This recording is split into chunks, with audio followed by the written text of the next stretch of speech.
আমার প্রবাসী ভাই এবং বোনের রক্ত ঘাম জড়ানো টাকা দিয়ে বাংলাদেশ চলে। চাঁদাবাজি আর দখলদারি খুনের জন্য নয়। তাই বলছি, সাবধান।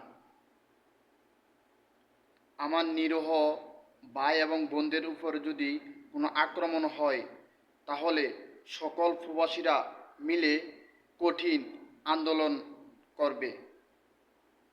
তাই আগামীতে আর কোনো চাঁদাবাজি খুনিদেরকে বাংলার জমিনে আমরা দেখতে চাই না। তাই বলছি, সাবধান। প্রবাসীদেরকে বেশি